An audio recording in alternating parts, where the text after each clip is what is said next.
नमस्कार साथियों, growth mode UPSC के इस यूट्यूब मंच पर मैं ध्रुव जानी आप सबका हार्दिक स्वागत करता हूं। आज इस विशेष श्रृंखला के तहत हम लोग 51वें उपाख्यान में लांच रिश्वत विरोधी या रिश्वतखोरी विरोधी रिश्वतखोरी निवारक अधिनियम देखेंगे, जो कि 1988 में पारित हुआ था। बहुत ही महत्वपूर्ण अधिनियम है क्योंकि यह एक प्रकार का ब्लैंकेट कवर प्रदान करता है।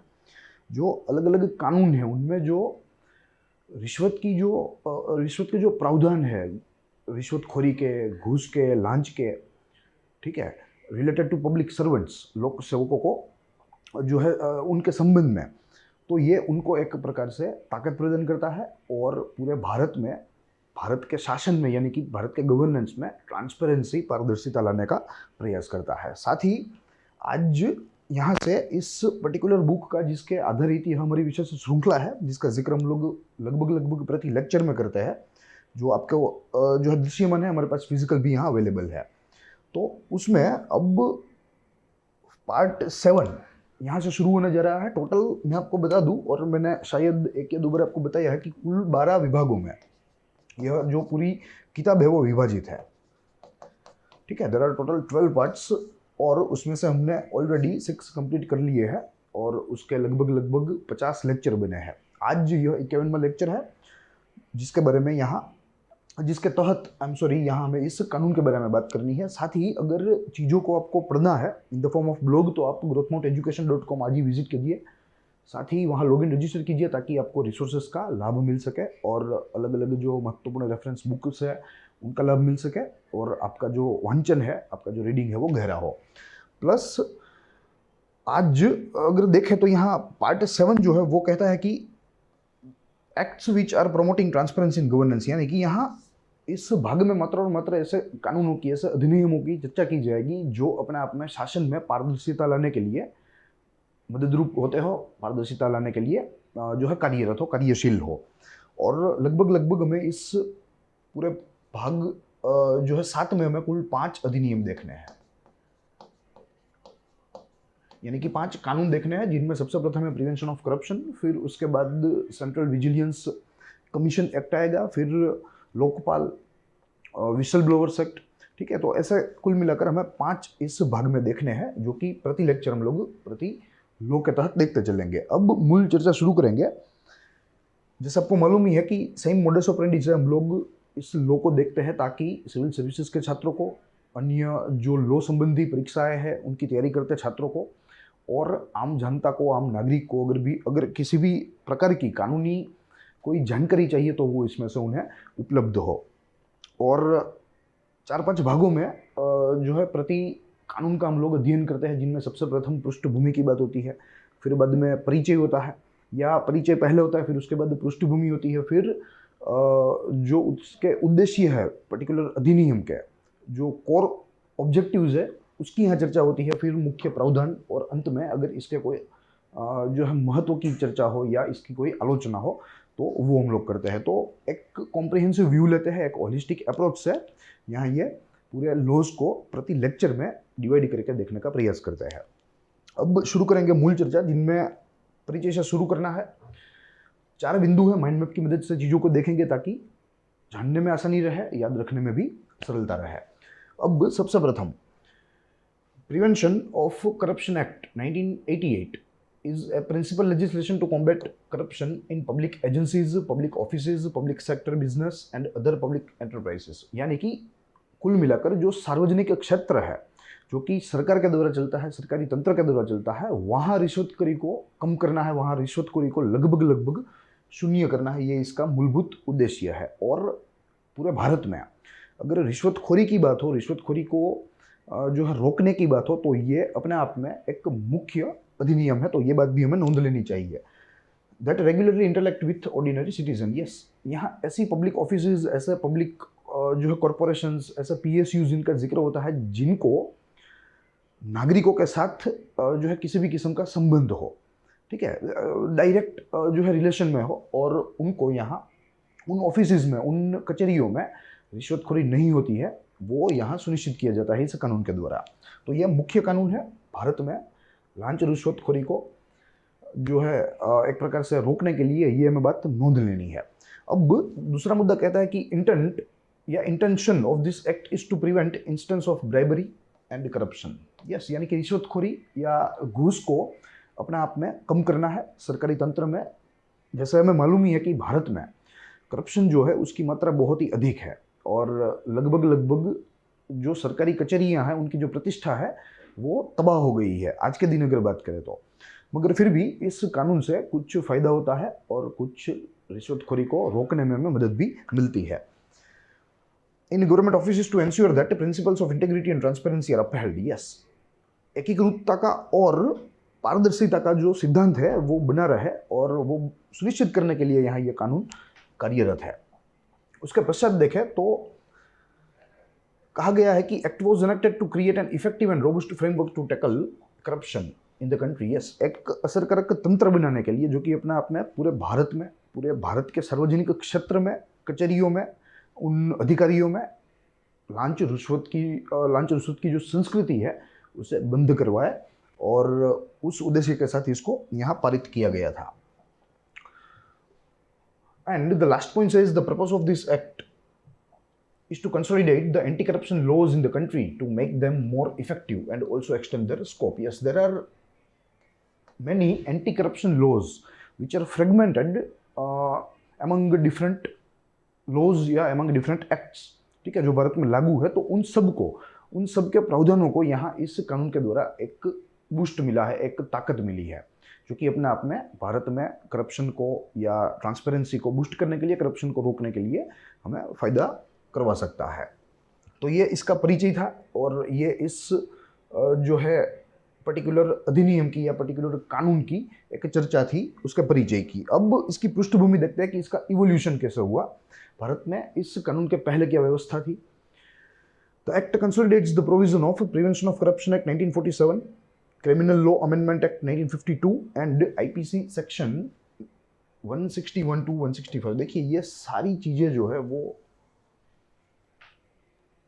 लांच रिश्वत विरोधी है। ये सारी जो चीज़ें कह लीजिए, कानून कह लीजिए, कानून के प्रावधान कह लीजिए, ये सारे प्रावधान अपने आप में लांच रिश्वतखोरी को खत्म करने के लिए है।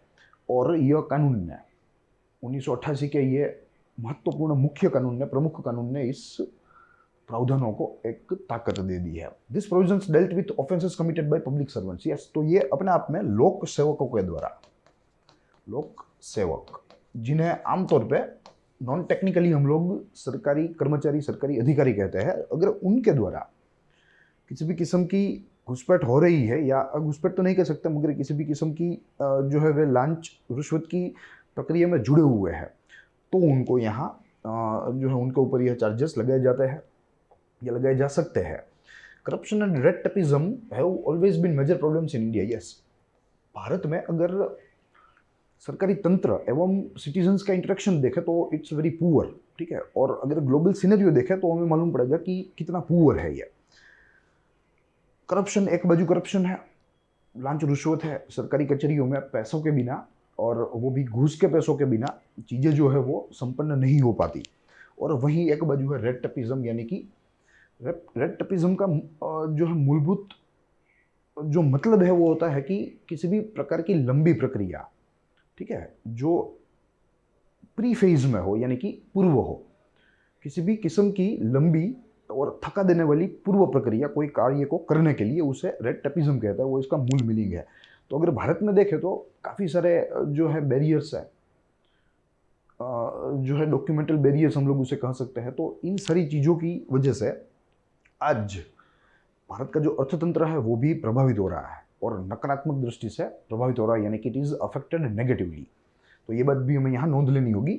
और अगर हम ये एफिशिएंसी लाए हमारे एडमिनिस्ट्रेशन में, हमारे गवर्नेंस में, अगर करप्शन को कम कर सके, अगर रेड टेपिज्म को जो है शून्य कर सके, ज़्यादा से ज़्यादा टेक्नोलॉजी का यूज़ करके, इंफॉर्मेशन एंड टेक्नोलॉजी का, तो ये बात पॉसिबल है। तो ये बात रही यहाँ रेड टेपिज्म की और करप्शन की। अब उसके पश्चात देखें तो यहाँ बैकग्राउंड की जो बात है वो पूर्ण हो रही है। 3 मुख्य मुद्दे हैं जिनमें कहा गया कि फिलहाल जो मौजूद प्रावधान है भारत के कानूनों में, जो कि लांच रिश्वत विरोधी है, उनको ये फर्दर जो है मजबूती प्रदान करता है, जिनमें सबसे प्रथम है प्रिवेंशन ऑफ करप्शन एक्ट 1947, फिर उसके बाद क्रिमिनल लॉ अमेंडमेंट एक्ट और आईपीसी की कुछ धारा है। फिर पब्लिक सर्वेंट्स को जो है यहाँ एक प्रकार से फोकस किया गया है कि अगर उनके द्वारा किसी भी किस्म का ऑफेंस हो रहा है in relation with corruption, bribery, ठीक है, तो यहाँ उनके ऊपर चार्जेस लगेंगे और जो है उन्हें सजा भी हो सकती है। और एक बात महत्वपूर्ण है, 1988 के ये कानून में लोक सेवकों का जो स्कोप है, उसकी जो परिभाषा है, उसे भी यहाँ बढ़ा दिया है। ठीक है, पहले के कानूनों में लोक सेवक की परिभाषा जो है वो थोड़ी कठिन भी थी, यानी कि कॉम्प्लेक्स थी, पेचीदी थी और बहुत ही संकुचित थी। यहाँ इसको बढ़ा दिया गया है, वो आगे हम लोग उसका रेफरेंस लेंगे। तो ये बात रही इसके पृष्ठभूमि की। अब यहाँ से इसके उद्देश्यों को देखना है, फिर बाद में इनमें जो महत्वपूर्ण प्रावधान है, प्रमुख प्रावधान जिसे हम लोग कह सकते हैं, उसको देखना है। पूरे कानून को समझेंगे कि कितने अध्यायों में, कितनी धाराओं में यह पूरा बटा पड़ा है। शुरू करेंगे ऑब्जेक्टिव से। The objective of this act is to widen the definition of public servant. Yes, तो ये इसका मूलभूत उद्देश्य है जिसका जिक्र मैंने किया। And to expedite the process of the cases concerning corruption with respect to the functioning of government agency and government agencies या ऑफिसेज यहाँ कह सकते हैं, वो एरर है। कहा गया है कि एक तो इसका प्रमुख प्रावधान ये है, नंबर 1, पब्लिक सर्वेंट्स की जो परिभाषा है उसे थोड़ा बढ़ाना, उसे जो है एक प्रकार से वाइडन करना। और जो आज जो जुडिशरी में नंबर ऑफ केसेस जो पड़े हैं, पेंडिंग केसेस, ठीक है, इन रिलेशन विथ करप्शन और ब्राइबरी इंक्लूडिंग पब्लिक सर्वेंट्स, तो उनका ट्रायल जो है वो तेजी से करवाना। तो ये दो इसके प्रमुख उद्देश्य। It also aims to create a strict deterrent against corruption in the public sphere of life so that it benefit society as whole. Yes, तो एक प्रकार का ऐसा माहौल क्रिएट करना है कि जो लांच रिश्वत शून्य हो। ठीक है, तो ये भी एक इसका मूलभूत उद्देश्य हम लोग कह सकते हैं। तो ये प्रमुख उद्देश्यों के साथ ये कानून को यहाँ पारित किया गया हमारी संसद के द्वारा, इसे लागू भी किया गया। अब इसके प्रमुख प्रावधान देखेंगे। लगभग कुल 5 चैप्टर्स में, यस यहाँ लिखा है कि यह कुल 5 चैप्टर्स में बटा है पूरा कानून। और धाराओं की बात करें तो कुल 31 धाराएं हैं। This act has a total of 31 sections that is divided into 5 chapters. It elaborates on what the offence identified under this act and the punishment, the investigations concerning the same and the sanctions for prosecution. ठीक है, तो ये सारी चीज़ें यहाँ सम्मिलित है और अपने आप में पब्लिक सर्वेंट्स रिलेटेड जो कोई भी ब्राइबरी के मामले हैं उनका यहाँ जो है एक प्रकार से प्रोसेस दिया गया है। Chapter 1 which is a preliminary, देखते हैं with what it deals with. This chapter deals with the scope and extent of the act and the list of definitions covered by it. Out of this, the definition of public servant under section 2, subclause C, is the most crucial one as the entire act concerns the public servant. Yes, तो यही एक इसकी जो है core चीज है। ठीक है, सेक्शन 2A ये प्रिलिमिनरी पॉइंट ऑफ व्यू से पूछा जा सकता है और इंटरव्यू में भी यह ऐसे प्रश्न जो है वो पूछे जा सकते हैं। अगर आपको मालूम हो तो आप आपके जो एग्जामिनर है इंटरव्यू के, पर्सनालिटी टेस्ट के, आप उन्हें प्रभावित कर सकते हो। ठीक है, तो ये चीज़ें याद रखनी है। उसके बाद according to this section, a public servant is any person who is in the service of the government or is paid by the government for the performance of the public duty. Those persons who work for the local authorities, judges, election commissioners, people who are the president, secretary and office bearers of cooperative society, engaged in agriculture, industry, trade, banking, receiving or having received any financial aid from the central or state government, employees of the service commission boards, vice chancellors, professors and employees of the public university. देखिए कितना बड़ा scope है public servants का इस कानून के तहत, धारा 2 सबक्लॉज सी के तहत। तो ये हमें समझना है। पहले इतना बड़ा स्कोप नहीं था। पहले यूनिवर्सिटीज के जो लोग थे, विद्यापीठ के, वो भी नहीं थे। और उसके बाद जो यहाँ जो कोऑपरेटिव्स के जो चीफ्स को, उसके प्रेसिडेंट्स को, सेक्रेटरी को जो यहाँ हाईलाइट किया गया है वे भी नहीं थे। मगर यहाँ इन सब को जो है प्रकार से यहाँ सम्मिलित किया गया है। उसके बाद as it can be noticed from the definition, the scope of this act is very wide and it concerns pretty much all those people who can be considered as working for the public. Yes, तो इसका scope तो अपने आप में बहुत ही विशाल है। उसके बाद अध्याय 2 यानी कि chapter 2 which deals with the appointments of the special judges. As per this act, special judges can be appointed for the conducting the trials under the provision of this act. Yes, तो एक प्रकार से विशेष जो है न्यायाधीशों की निमणूक मात्र और मात्र पब्लिक सर्वेंट्स के ब्राइबरी रिलेटेड केसेस के ट्रायल्स को चलाने के लिए जो है वो जो पेंडिंग केसेस है उनको, तो ये भी प्रावधान यहाँ इस कानून ने किया था कि जो हमारी मेन स्ट्रीम जुडिशरी है उसके ऊपर दबाव जो है संतुलित रहे, ज़्यादा बढ़े नहीं। फिर उसके बाद to be appointed as a special जज, the appointee must be A session जज और एन एडिशनल सेशन और एन असिस्टेंट सेशन जज under the code of criminal procedure. Yes, जैसे हमें मालूम है कि दो कक्षा की जो है अदालतें होती है, एक होती है दीवानी सिविल, एक होती है जो है क्रिमिनल, और दूसरी होती है सेशंस यानी कि अपराधी क्रिमिनल। ठीक है, तो यहाँ जिनकी अपॉइंटमेंट होगी वो सिविल कोर्ट्स के जज नहीं होंगे, मगर वे अपराधी कोर्ट के होंगे, यानी कि सेशन कोर्ट के होंगे, अपराधी अदालत के होंगे। दिस स्पेशल जज will have the power to try summarily, that is try this offence that can be tried only by the magistrate court. Those cases which come under this act. This chapter also elaborates on the procedure to be followed in conducting the trials by the special judge, which is dealt in section 5. The special judge has a full capacity to try any offense under the Prevention of Corruption Act. Yes, तो उनको पूर्ण अधिकार दिए गए हैं ताकि वे असरकारक रूप से, अधिक से अधिक असरकारक रूप से वे यहाँ ट्रायल्स कर सके, जजमेंट ले सके या दे सके। Then after chapter 3 deals with the offences and penalties, किस प्रकार के गुनाह के लिए कितनी सजा है, कितने प्रावधान है। The offence under this act include public servant receiving any gratification other than there salaries for the performance of their regular duties, taking bribes, gratification for the performance of those duties which are beyond their means or through illegal means, and taking gratification to exercise personal influence with public servants. Yes, तो कुल मिलाकर इस बात का सार ये है कि कोई भी सार्वजनिक, कोई भी लोक सेवक हो, जो कि सरकारी कर्मचारी हो, सरकारी अधिकारी हो, वो अपनी तनख्वाह के अलावा, जो कि सरकार के द्वारा जो है निश्चित तारीख के ऊपर वो खाते में जमा होती है, उसके अलावा किसी भी किस्म का जो है कोई भी सोपान, कोई भी जो है रकम वो किसी भी व्यक्ति से नहीं ले सकता। तो ये भी यहाँ प्रावधान किए गए हैं। कुल मिलाकर ये इसका सार है, कोई भी फॉर्म में। ठीक है, तो वो सारी चीजें beyond their salaries they can not take a pipe.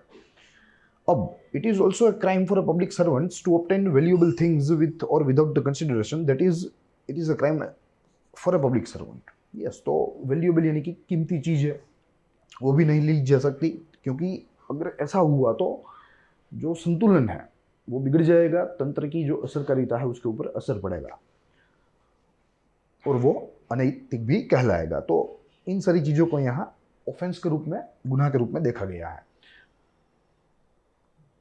Then section 12 of this chapter provides for the punishment that a public servant will receive when they violate the provision of this act. It says that a public servant will be liable to be imprisoned for 3 years and punishment extendable up to 7 years if caught being corrupt. Yes, तो ये इसके सजा का प्रावधान है और यहाँ 7 वर्षों तक की जेल की सजा है और साथ ही में जुर्माना भी, आर्थिक जुर्माना भी हो सकता है। Under section 13 it is also an offense under this act that the criminal misconduct by the public servant. Criminal misconduct includes receiving gratification for the work done, being corrupt or having disappropriate assets. Yes, तो जो संपत्ति है उसके ऊपर भी सरकार की नजर रहती है, यह कानून के द्वारा उसके ऊपर भी निगरानी रखी जाती है सारे लोक सेवकों की।